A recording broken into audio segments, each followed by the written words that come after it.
I'm gonna cast Heal on the rogue. Do you mean you're gonna give him a potion? No, I'm gonna cast the spell Heal on the rogue. Is that okay? But you're the sorcerer. I'm the cleric. That's kind of what I do. Yeah, but I can cast Heal because that's my archetype lets me. I'm cleric. I heal. Sorcerer, you make things go boom. Yeah, you cleric, you heal. Me sorcerer, me do whatever I want.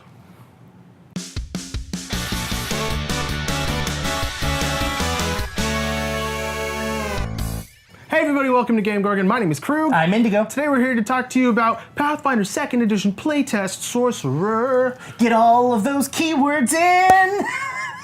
No. Let's actually talk a little bit about what a sorcerer is and how their casting works. So we've already talked about the wizard. If you guys want to go back and watch the wizard, the link will be down in the description, so go ahead and do that. I'm a wizard, a wizard man! But the difference between a wizard and a sorcerer is that a sorcerer is what they call a spontaneous caster, which means they have a limited number of spells that they know, but they can cast them in any amount. Any combination of those spells is valid, so they don't have to specifically say, I can cast Fireball twice today. If they know Fireball, they can cast Fireball. Yeah, they can cast it a number of spell slots that they have for that specific level. Spell slots are also a thing. They can't just cast willy-nilly. Now, the difference between previous versions with the sorcerer and the wizard is that both the wizard and the sorcerer have the same number of spells that they can cast per day. Base. Yeah, base. As well as when they increase to second or third level spells. Those are all now level with each other. The other really cool aspect of the sorcerer is they get something called spontaneous heightening. So at the beginning of the day, they can actually choose 2 of their spells that they've decided that they're going to heighten the level of them to take over one of the spell slots. Versus having to learn that same spell at a higher level. Right. If you want to cast Fireball, which is normally like a 4th level spell, and you want to cast it at a 5th level spell, you would have to relearn Fireball at 5th level to be able to cast it at 5th level. Well, now you can actually choose a spell, usually a lower level than 4th, spell that you want to then try and use at a higher level based off of spontaneous casting. And you get to choose that at the beginning of the day. But those are the only things that you choose at the beginning of the day. Everything else is just kind of like, oh crap, I need to cast Fireball 5 times now instead of, the 1 time that I originally was thinking I was going to cast it. As a sorcerer at 1st level, you're going to have to choose a bloodline, which basically represents the source of your magic. This is what is opening up a lot of doors for the sorcerer. Bloodlines are going to give you access to certain features and stuff like that, but they're also going to dictate what spell list you're pulling your magic from. Yes. So the one that we got detailed was the demonic bloodline, which is going to allow you to cast holy magic. Yes. So you're going to have access to spells from that list, whereas, for example, Imperial is going to give you access to arcane magic, and there are 2 more which are presumably going to be like druidish spell lists and the bard spell list, I guess? So it's arcane, divine, primal, and occult. Occult is the last one. Yeah, you're right. Yeah, and so occult, we aren't 100% sure what it is. They said that they're going to talk about it later on. We haven't gotten that. Primal is, from what we can tell, is druidic. Divine is not necessarily holy, but yeah, it's demonic or I don't angelic. know why I said holy, because I only play good characters. I'm a goody two-shoes. I'm bad, Ash.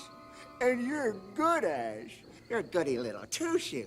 You're goody little two-shoes, goody little two-shoes. Yeah, so the example we got was the demonic bloodline, which is divine casting, and it gives you a list of spells that you learn automatically, that you know, but then you get to also then choose additional spells, but you can only choose from the divine spell list, which is completely new. Previously for sorcerers it was arcane only. Yeah, exactly. Only arcane. Your bloodline were side effects, oh, dragon blood, you get eventually you can grow wings, or I don't remember that was what a D&D it was. thing, I think. Yeah, it was just kind of like a supplementary side of taste, but this actually makes a huge effect of what kind of game you're going to be playing. And the bloodlines are interesting too, because they're going to restrict you to a specific, not school of magic, a specific kind of magic, but they're also going to give you access to spells outside of that using the bloodline. The spells that it grants you aren't necessarily, for example, for demonic, aren't necessarily going to be in the holy, or I keep saying holy, aren't going to necessarily be in the divine tree, right? Like, for example, it gives you slow, which is arcane. So And their whole premise behind that is that slow is a sin. It fits. Yeah. With the theme. It's sloth. Which I like. Yeah. I appreciate them shirking the rules for the sake of my flavor. Exactly. And they're saying you're going to be gaining this group of spells that are theme specific, and then those additional spells are where you get the limitation to.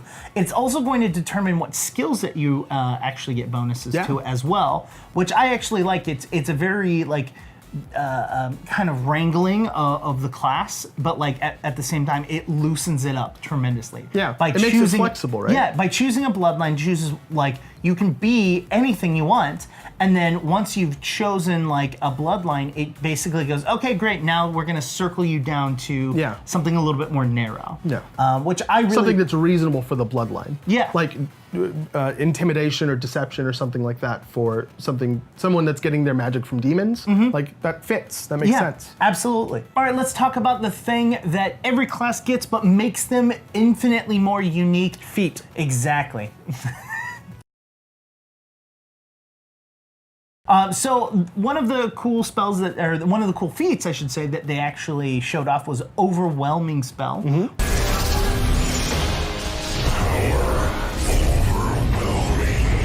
Which makes it so that if you cast a spell that is of an element, ice, acid, electricity, fire, it will actually ignore the first 10 points of resistance against your enemy. Yeah, so as you get higher and higher level, you're going to come across more and more energy, like specific resistant if creatures. you go to another plane that's like a fire plane, everything's going to have resistance X to fire. Yeah, and so you're just like, oh yeah, I'm going to use fire damage on you. What of it? And then being a sorcerer, that's really important too, because you've got fireball. It's not like you can turn around and be like, oh, well, I'm gonna prep something else for today. Exactly. That's true. You're stuck with those spells. We also have Dangerous Sorcery, which increases the damage of the spells that you're casting by their level, which is just added damage. Yeah, it's just a flat damage. I don't know if that's gonna be worth it or not, like, because we didn't get a huge pool of feats that we're going to see. So it's like, okay, I've got something that scales up by 1 every level doesn't seem very strong. Well, and it's not your character level; it's your spell level. That's what I'm saying. So it's like, oh my. Oh, it's not 1 every level. You're right. Yeah, so it's like your 4th level spell is only doing 4 additional damage. Yeah, like, I guess it depends on the cost for using that feat, right? Like if you could just spam it. Well, I think it's just a permanent. All of your 4th level abilities now have a +4 to it. Huh. Next is the creepiest feat of all time, which is blood magic, where you gain temporary hit points, or an ally, you can give them temporary hit points if you're bleeding when you cast the spell. This makes me feel like this is going to be a feat that if you're in the occult region of like maybe demonic. I mean, I don't know. Maybe like there's going. Maybe it would be cool if there was kind of like a blood magic school. I'd super try that. Yeah. Just something where like me taking damage or dealing damage to myself or reducing my max health, like those kind of mechanics give me a boon. Some sort of like, you can heal anyone for an action up to the amount of max health that you're missing or something. Because it's making you substantially squishier, but at the same time, it's giving you super powerful heals. Yeah, I'm interested. Yeah. All right, everyone, head down to the comments and let us know. Do you like the changes made to Sorcerer, or do you think that this kind of defeats the purpose of having a second arcane caster? Let us know while you guys are down there. Make sure to hit the like button, to hit the subscribe button, hit the bell icon, and then after you do all of that, head over to Twitter and talk to us over there. You can talk to me over there at IndigoQT. And I'm Krug. You can get me at KrugQT on Twitter. You can also reach both of us at _QueueTimes on Twitter, and you can reach out to us on Instagram if you want to Insta us.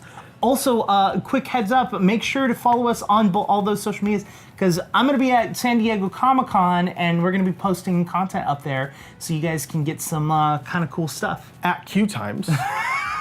I thought you said that part already. Nope, you cut me off right before. Well, at QueueTimes. Instagram is at QueueTimes. I'm just going to combine those 2 pieces of information so that it's less confusing. We've been GameGorgon. We'll see you guys next time. Also, super follow us because content good. Just end. Comic-Con content is great content.